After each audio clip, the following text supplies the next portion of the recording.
Welcome to How to Lose the Weight, the podcast for women ready to stop waiting for someday and live life now. I'm your host, Holly Toscanini, and I'm here to help you break free from perfectionism, self-doubt, and the someday mindset. Together, we'll dive into real conversations about self-trust, empowerment, and living authentically. If you're ready to reconnect with your intuition and step into your power, you're in the right place. Let's lose the weight and start living fully right now.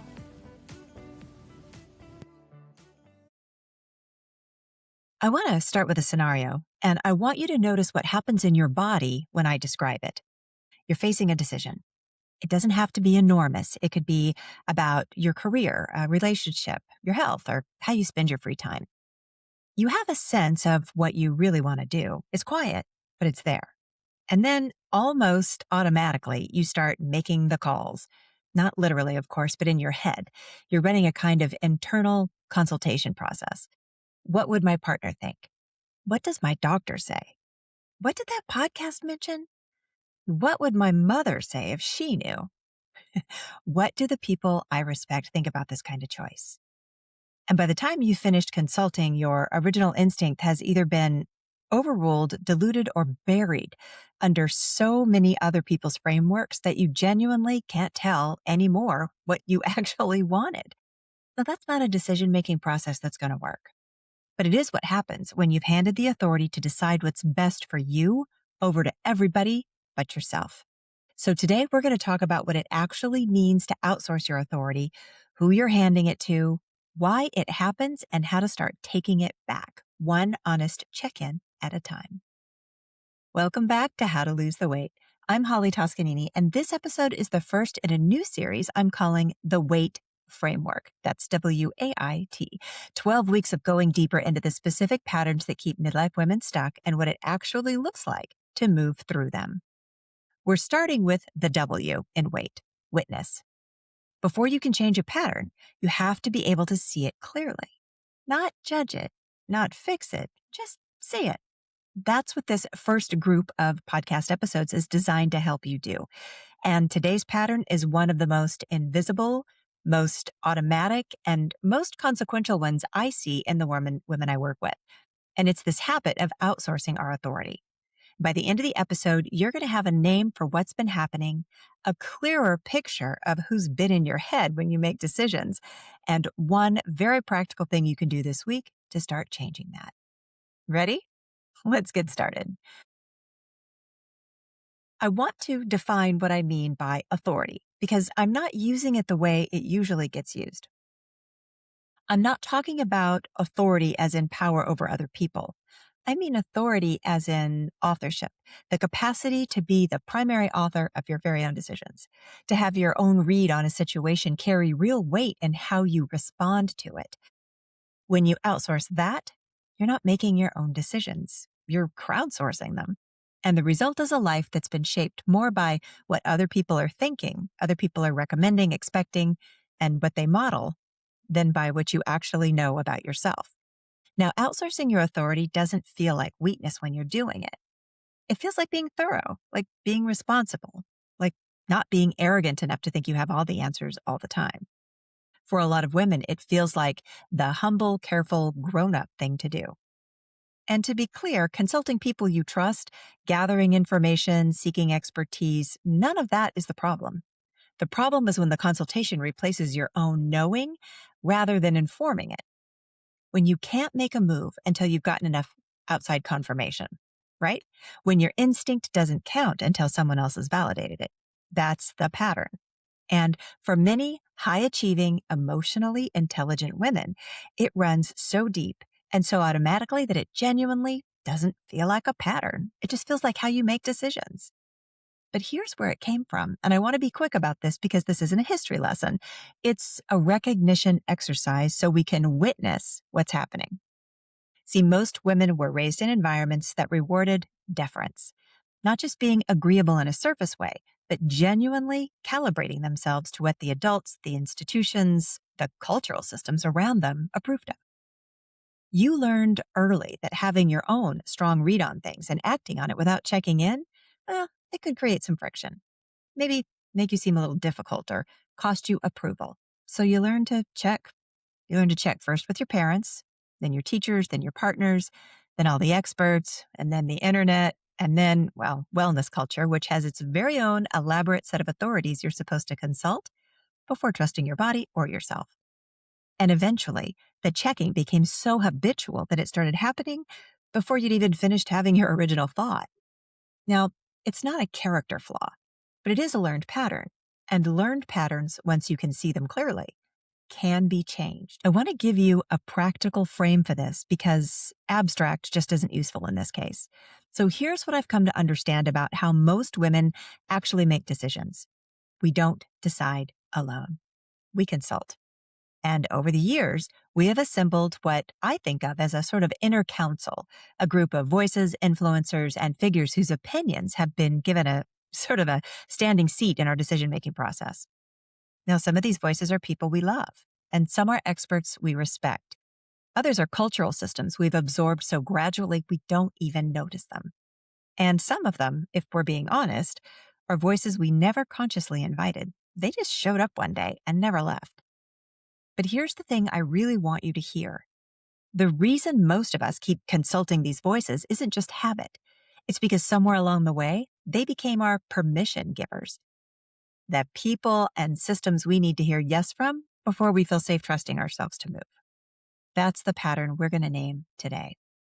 Not the council itself. Having people you trust and value is healthy. But the automatic handing over of your own authority to them, the waiting for their green light before your own instinct gets to count, that's what we're here to see clearly. So let's look at who tends to sit on this council. I found there are usually 5 types of voices, and most women have at least 3 running in the background without even realizing it. The first is what I call the historical voice. This is usually a parent, a primary caregiver, or a formative figure from early in your life whose approval you learned to need. Now, the historical voice doesn't have to still be in your life or even still be alive for their seat on your council to remain occupied. You internalize them. You internalized them a very long time ago. Their presence is sort of a memory, not even really a person, but it functions like a person, reliably showing up the moment you're about to do something that maybe would have made them a little uncomfortable. You'll recognize this voice when you catch yourself thinking, ooh, what would they think of this? Or when you make a decision and feel a preemptive brace for disapproval from somebody who isn't even in the room. The second is the expert voice. This is the doctor, the therapist, the nutritionist, the financial advisor, the coach, any professional whose credentials you've started treating as more reliable than your own lived experience. Yes, expertise matters, and I'm not suggesting you ignore it, but there's a difference between using expert input to inform your decision and handing the whole decision over entirely because somebody with letters after their names said so. I see this the most often around health. Women who override clear signals from their own bodies because a professional framework told them that they shouldn't be feeling what they're feeling. And that's not informed decision making.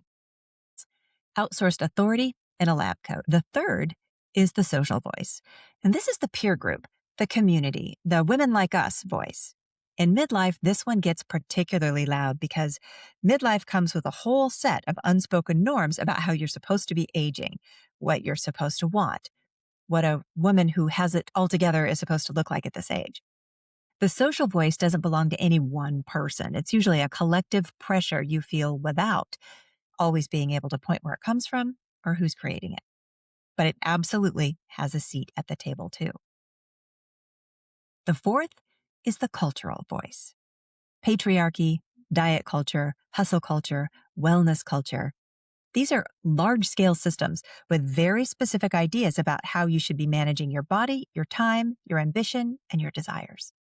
The cultural voice is the sneakiest council member because it presents itself as information, not opinion, as fact, not framework. It's very good at sounding like truth. The fifth, the one who is often missing from the room entirely, is you. Not the version of you that's been trained to check in, not the version that filters her instincts through everybody else's frameworks before she lets herself act on them. The actual you. The one who had a read on the situation before the consultation even began. Now, here's the question I want you to sit with this week when you face a decision, any decision. Whose voice shows up first? And how long does it take before you let your own voice into the conversation? Because here's what I want you to start noticing. Your inner counsel isn't the problem. Having people and systems you trust is not something you want to dismantle necessarily. The question is whether your own voice has a seat, a real one, not a courtesy invitation that gets overruled the moment it says something inconvenient. You don't need to fire your counsel. You need to make sure you're sitting at the head of the table when they gather. I want to spend just a few minutes on this next piece because it's the part that stops most women before they even get started. Reclaiming your authority sounds to the well-trained good girl ear like arrogance, like deciding you know better than everybody, like becoming someone who doesn't listen, doesn't learn, dismisses expertise, and generally becomes insufferable at dinner parties. That's not what I'm describing. Reclaiming your authority means returning yourself to the center of your own decision-making. It means that your read on your own life, your body, your relationships, your desires, your limits gets to be primary. Other voices get to be informing, not overriding. The difference matters. Consulting your doctor and then deciding what to do with that information is using your counsel well. Consulting your doctor and doing whatever they say, regardless of whether it resonates with your own experience, while ignoring the thing that your body has been trying to tell you for months, that's outsourcing. Asking your partner what they think and weighing their perspective is healthy. Needing your partner's approval before you trust your own instinct, that's outsourcing.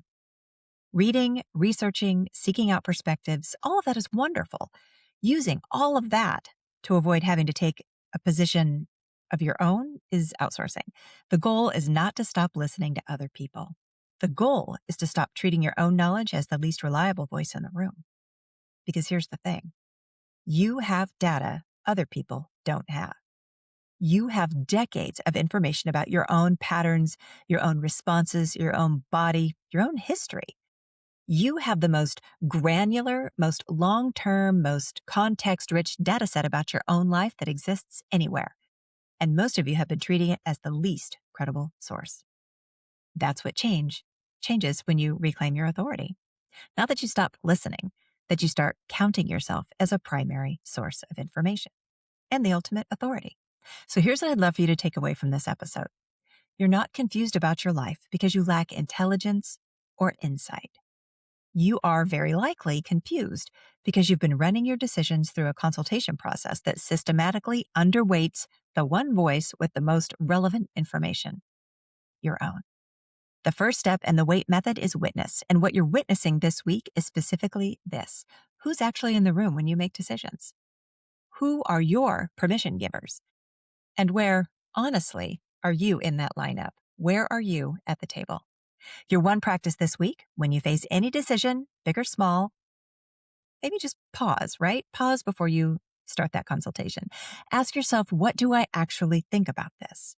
What does my own read say before I go looking for confirmation or permission?